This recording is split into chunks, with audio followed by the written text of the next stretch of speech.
if you go back and read it, it says to deceive. So again, you're lying in my presence. It means to deceive, to connive, to scheme. Your God is the worst conniver, deceiver known to mankind. He is a liar and deceiver. Live with it. That's what your Quran says. You're stuck with it. Then you said, I lied when I said the Quran says that you rape. Yes, it does. It doesn't have to use the word. Chapter 4, verse 24. Shuaib, are you telling me if you're not a Muslim, but you are, let's say, one of the kuffar, and the Muslims attack your city, they take your wife captive and you're alive? Chapter 4, verse 24, Sunan Abu Dawud, number 2150. They take her and they sleep with her. You're telling me your wife says, oh, that's fine. Go ahead. You just entered my city. You murdered most of the people. My husband is still alive. And I'm so excited to have sex with you. Yay! Because you're the mu'minun. It's not rape. Are you serious? Or you think we're that stupid? Chapter 4, verse 24 says, your God says, unlawful for you are married women except those whom your right hands possess. You go to Sunan Abu Dawud, and it says that this was revealed when the jihadis, the murdering thugs of Allah and Muhammad, had attacked the place, took women captive who are married, and your God says, go ahead, sleep with them. That's rape. Ask any woman here. Ask your wife. Ask your daughter. Would they willfully allow their captor to sleep with them? No, that's rape, and they have no say-so in the matter. So your God is a rapist, and your prophet sanctioned rape and prostitution. He called it muta. Now I'm going to follow your rabbit trails, because the subject is not about Paul, but the fact you changed the subject, glory to Jesus, that means you lost the debate badly. You can't defend Muhammad. Even your God can't defend Muhammad. Glory to Jesus. And this is not anger. This is called passion. I'm passionate for my Lord. If you don't care about Muhammad, I don't blame you. I don't care for him either. You again misquoted Isaiah 53, verse 8. My goodness, in my presence, you're lying to me and you think you're going to get away. Let me read Isaiah 53, verse 8. By oppression and judgment he was taken away. By oppression and judgment he was taken away. Where does it say prison? Yet who of his generation protested? He was cut off from the land of the living. You lied and you said, it doesn't say he died. To be cut off from the land of the living means you're dead. And here's further proof. Verse 9. He was assigned a grave with the wicked and with the rich in his death. But you think we're stupid enough to assume, oh, they're going to bury a live man. A man who's alive, they're going to put him in a grave.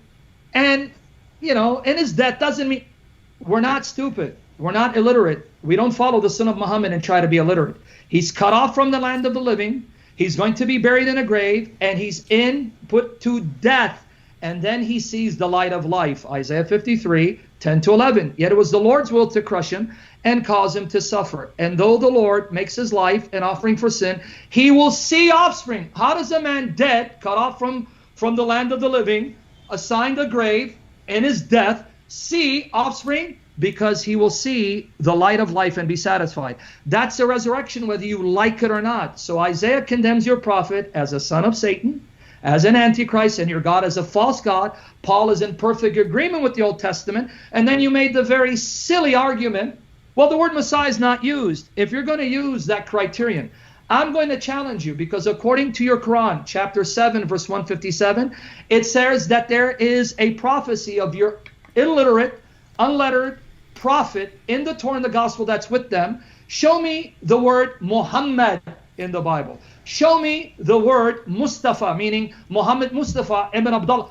If you're going to use that silly argument, you just destroyed your Quran, because the Quran says Muhammad is in my Bible, but there's nothing about Muhammad. And I beg you, please be foolish enough to use Song of Solomon 5:16 Mahmadim, because I'm going to further embarrass you. So I'm asking you, please use it, because I'm going to end your apologetics career like Jesus ended the life of Muhammad. Glory to Jesus Christ, the Son of God. How much time I got, Dave? About 10 seconds. Okay, that's it. Make sure he stays on topic, because he keeps going to the Bible because he's scared to defend Muhammad. So go ahead. All right, Dr. Shuaib, just want again remind everyone this is a debate about whether Muhammad is a prophet and the evidences for Muhammad. We have veered off a lot onto Paul, Matthew, Mark, Luke, John, Old Testament prophecies about the Messiah and the death of Jesus. Dr. Shuaib right now has an opportunity to steer it back onto course and tell everyone who's watching. We have almost 2,800 people watching live. Dr. Shuaib now has this opportunity to tell everyone why we should believe that Muhammad is a true prophet, and he gets an opportunity to expand upon his evidences for the prophethood of Muhammad. Okay. See, he said that I lied about Isaiah 53, that he was in the prison. I'm just reading from the Bible. This is Bible, King James Version Bible. Isaiah chapter 53 verse number 8. He was taken from prison. Prison word is there. He was taken from prison. Can you see here? He was taken from prison. Isaiah chapter 53 verse number 8. He was taken from prison. The word prison is there. I'm not lying. But now you say that I should prove Muhammad as the messenger of God. Let me do that. See, Quran, Alhamdulillah, is a book given by Muhammad peace be upon him. It was revealed to Prophet Muhammad, and Quran is miraculous, and I can prove to you in 5 minutes that Quran is miraculous. In Quran chapter 2 verse number 255. Chapter 2 verse number 255. This is known as Ayat al-Kursi. This Ayat al-Kursi is one big verse but has 9 phrases. First one, Allahu la ilaha illahul hayyul qayyum. Allah, there is no God but He is al-hayyul qayyum. 2 attributes, all living and eternal. Allahu la ilaha illahul hayyul qayyum. La ta'khudhu sinatun wa la nawm. He doesn't slumber, he doesn't sleep. Second phrase. There are 9 phrases. First one is Allahu la ilaha illahul hayyul qayyum. Allah, there is no God but He, all living and eternal. Second phrase, La ta'khudhu sinatun wa la nawm. He doesn't slumber, he doesn't sleep. Second phrase. Third phrase, Lahu ma fis samawati wa ma fil ard. To Him belong whatever is there in the heavens and the earth. Third phrase. Fourth phrase, Man dhal ladhi yashfa'u indahu illa bidni. Who can intercede in His presence unless He gives permission? Fifth phrase, Ya'lamu ma bayna aydihim wa ma khalfahum. He knows what is before and what is after them. Sixth phrase, Wala yuhituna bi shay'in min ilmihi illa bima sha'a. Who can compass in His knowledge unless He gives permission? Seventh phrase, Wasi'a kursiyuhu samawati wal ard. His throne extends over the heavens and the earth. Eighth phrase, Wala ya'udu hifzuhuma. He doesn't feel fatigue, he doesn't get tired in preserving them. Ninth phrase, Wahuwal aliyul azim. He is the most high, most supreme. Now these are the 9 phrases. Now the first one and the 9th one. Allahu la ilaha illahul hayyul qayyum. Allah, there is no God but He. Al-hayyul al-qayyum. 2 attributes, all living and eternal. In the first phrase, 2 attributes, all living and eternal. In the 9th phrase, last phrase, Wahuwal aliyul azim. He is the most high, most supreme. 2 attributes. 1 and 9 they match or not? 1 and 9 they match. 2 attributes in the first phrase, 2 attributes in the 9th phrase, 1 and 9 they match. Now second and 8. Second phrase says, La ta'khudhu sinatun wa la nawm. He doesn't slumber, he doesn't sleep. 8th phrase says, Wala ya'udu hifzuhuma. He doesn't feel fatigue, he doesn't get tired in preserving them. He doesn't slumber, he doesn't sleep, he doesn't get tired. 2 and 8 also match or not? 2 and 8 also match. 1 and 9 match, 2 and 8 match. Now 3 and 7. Lahu ma fis samawati wal ard. To Him belong what is there in the heavens and the earth. 7th phrase says, Wasi'a kursiyuhu samawati wal ard. His throne extends over the heavens and the earth. So 3 and 7 also match. 1 and 9 match, 2 and 8 match, 3 and 7 match. Now 4 and 6. Man dhal ladhi yashfa'u indahu illa bidni. Who can interfere in His presence unless He gives permission? 6th phrase says, Wala yuhituna bi shay'in min ilmihi illa bima sha'a. Who can compass in His knowledge unless He gives permission? So 4 and 6 also match. 1 and 9 match, 2 and 8 match, 3 and 7 match, 4 and 6 match. Now the middle one, Ya'lamu ma bayna aydihim wa khalfahum. He knows what is before and what is after them. Who can speak like this? Can any human being speak like this? And I asked this question in South Africa to many pastors. I asked Selvin and Nelson from Verulam, Durban. I asked Bobby Freddy from Chatsworth, Durban. I asked Charles Naidu from Duff Road, Durban. I asked Pastor Nathan from Polokwane, Limpopo. And all of them, after explaining Ayat al-Kursi, this verse like this, I asked them, Pastor, tell me, can any human being speak like this? And most of them, all of them, they said, no human being can speak like this. Rudolf Boscher from Johannesburg, he said, I already believe, he was quick enough to say, I already believe that Quran is inspired. I already believe that Quran is inspired. So pastors and no human being can dare to say that Quran can be spoken like this. No human being can speak like this. If no human being can speak like this, then this proves that this book is from God And if this book is proof from God, then this book is miraculous, and Prophet Muhammad is the true messenger of Allah. And if I come next time, I will give you another proof, inshallah.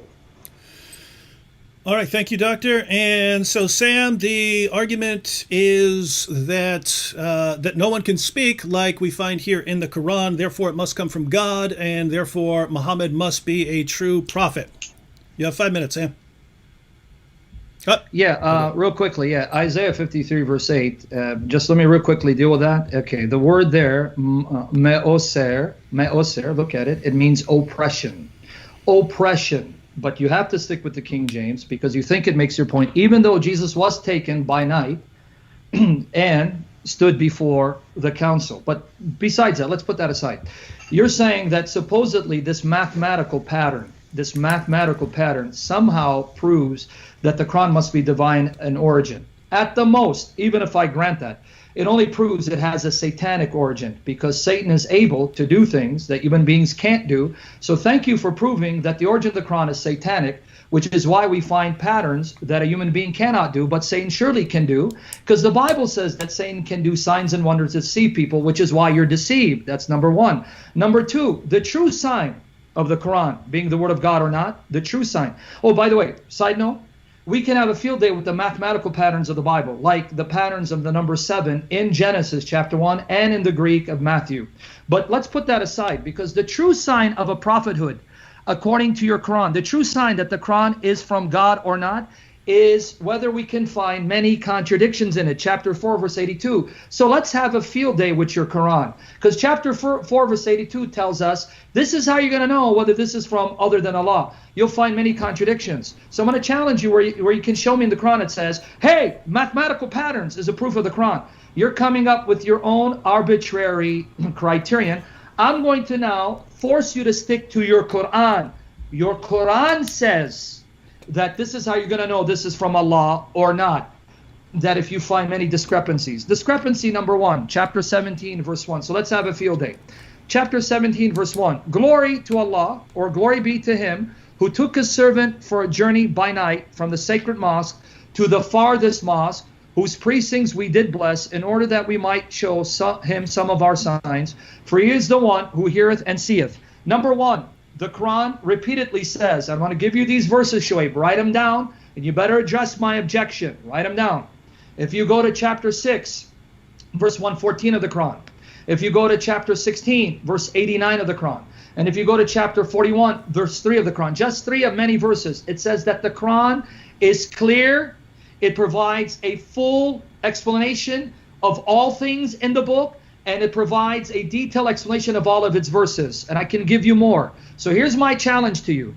Chapter 17, verse 1 says, glory be to him who took his servant for a journey by night. Show me from the verse who the servant was. If you tell me Muhammad, where does the verse say that? That's number 1. Number 2, it says he was taken from the sacred mosque to the farthest mosque. From the verse, from the book that says it explains all things in detail, and there are no contradictions.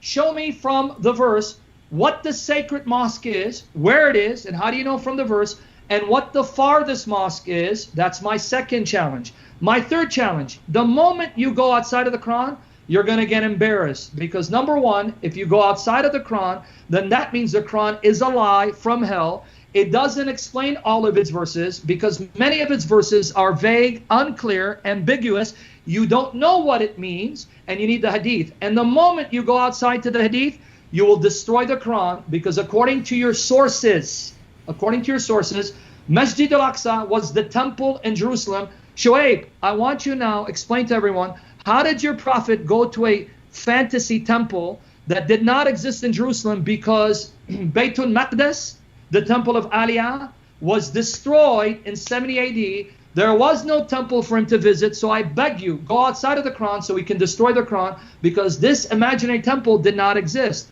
Another challenge for you. If you go to chapter 111 of the Quran, it says, perish be Abu Lahab, perish him and his wife. From the Quran, Shuaib, show me who Abu Lahab is.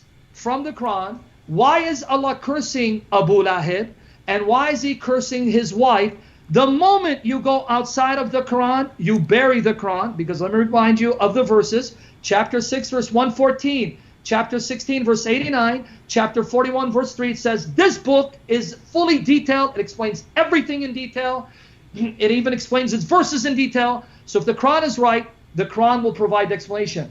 But the moment you go outside the Quran, you bury the Quran, you destroy Muhammad's prophethood, and you show the Quran is a lie from the pit of hell.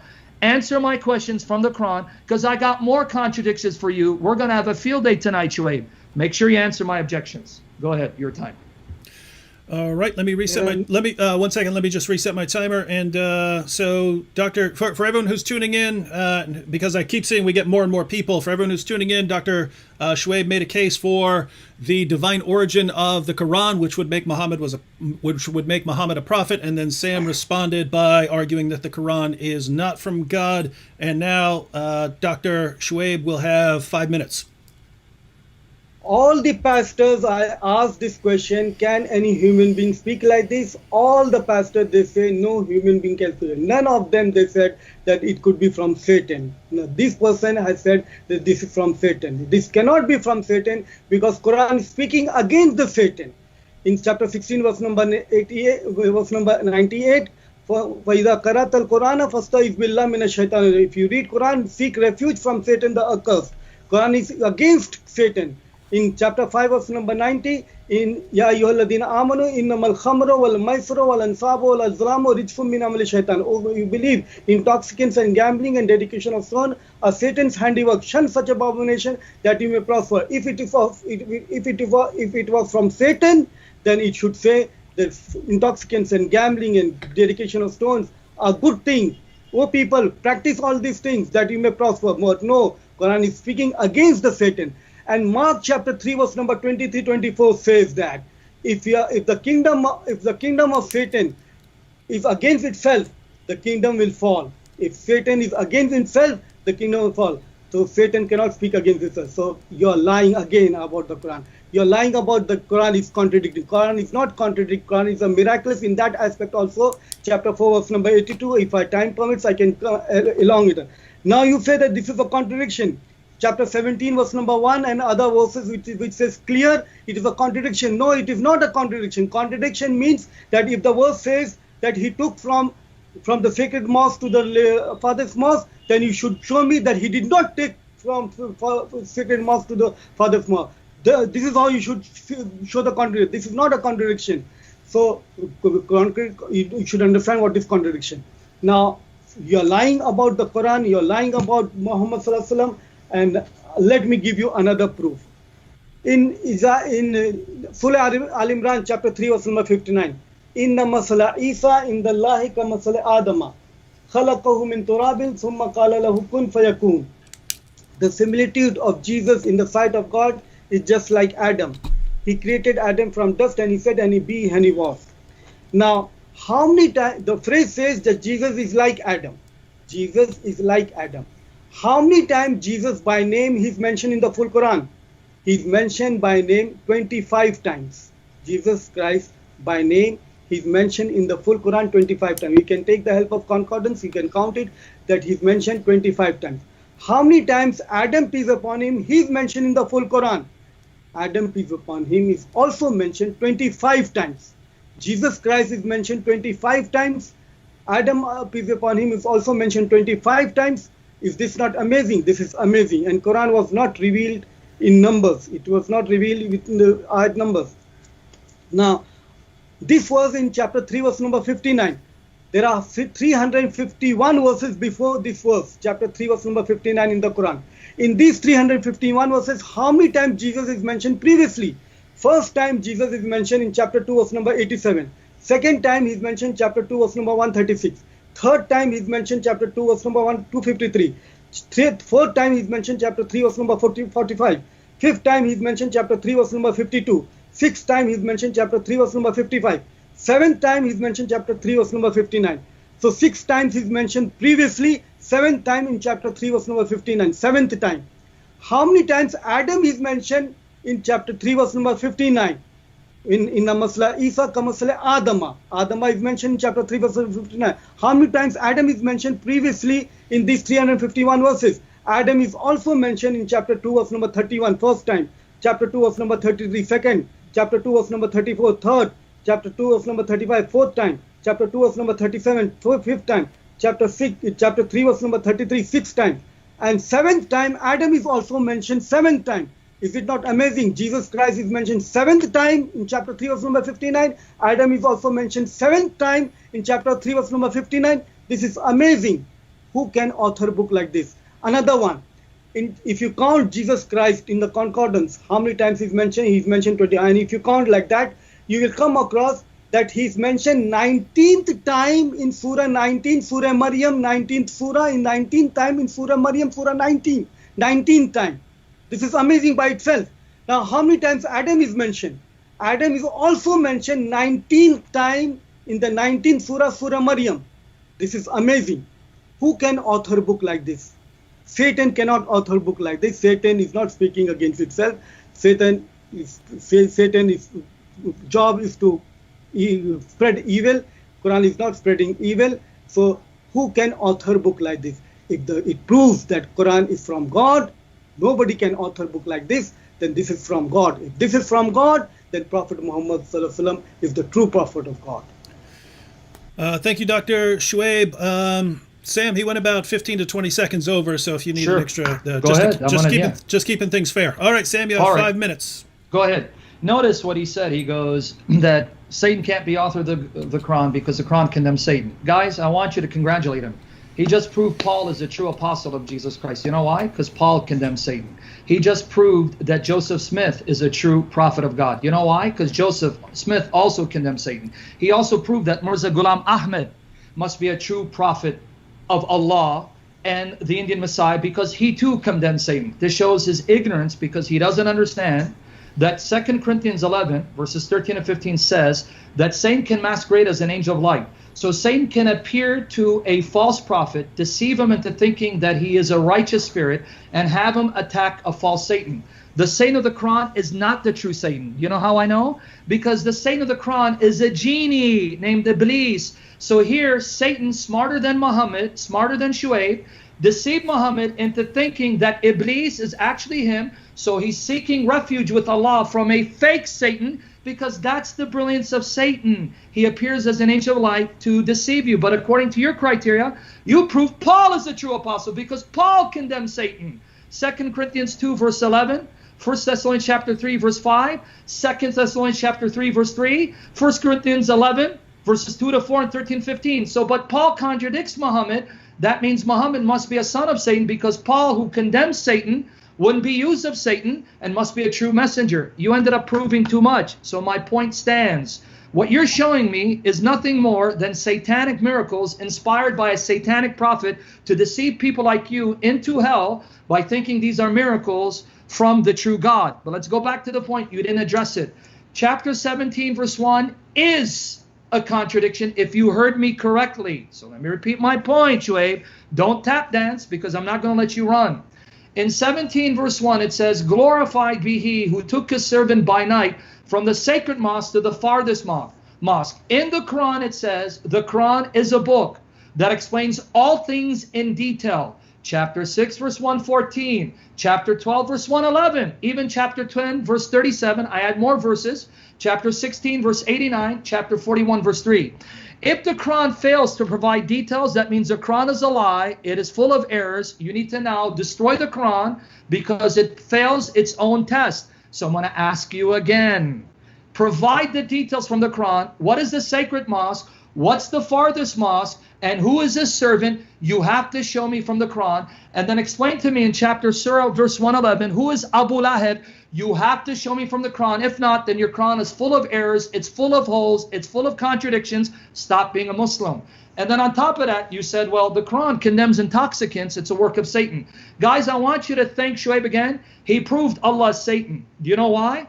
Guess what? He's going to be drinking in paradise. He's going to be drinking intoxicants such as wine. And he just told you that intoxicants are the work of the devil. Why does your God, Allah, have the work of the devil as your reward in paradise if your God, Allah, is not the devil? chapter 5 of the Quran, verses 90 to 91. So thank you, Shuaib, for now further proving that Allah is the devil who appeared to Muhammad to deceive him into thinking he's a true prophet. Now let's use chapter 3, verse 59 to destroy Islam. I can't believe you use 359, because 359 shows that the author of Quran has to be the devil, because that is the worst example you can give that Adam's like Jesus. So here's my challenge to you. Number one, show me where the Quran says, like Jesus, Adam is kalimatuhu, alqaha illa Maryam. Chapter 4, verse 171, that Adam is the word of Allah sent down to Maryam. Show me in the Quran where Adam is said to be ruhin minhu. Chapter 4, verse 171 of the Quran. Show me in the Quran where Adam raised the dead, gave life to the dead, created from clay a bird, and breathed into it life the way Jesus did, who did it exactly like your God did in creating Adam. Show me Adam doing that. Fifthly, show me where Adam is sinless like Jesus is. Sixthly, show me again, why is it that Jesus is born from a virgin when he didn't have to be born from a virgin? Whereas Adam is the first man. Being the first man, he couldn't have parents. So he had to be born from the dust or whatever way. So he couldn't have parents because he's the first man. But Jesus, on the other hand, didn't have to be born of a virgin. Why was he born of a virgin but Adam wasn't? And then moreover, here's what I want you to show me. I want you to show me where the Quran says that Allah took Adam to himself like Allah took Jesus to himself in chapter 3, verse 55, and chapter 4, verse 171. I'm sorry, 4:158, 4:158, 355, 4:158. Show me how Adam is exactly like Jesus when he's so unlike Jesus, and Jesus is better than Adam and better than your prophet Muhammad. And seventhly, show me where anything is said about anyone's wife or mother that they're the greatest woman that God created, like is said about Jesus' mother in chapter 3, verse 42, and explain to everyone why is it that Jesus' mother is the only woman mentioned by name. Not even the wives of your prophet or the mother of your prophet are mentioned. In fact, the hadith in Sahih Muslim says the mother of your prophet is burning in hell. Damn. So that actually shows that Adam's not like Jesus. Go ahead.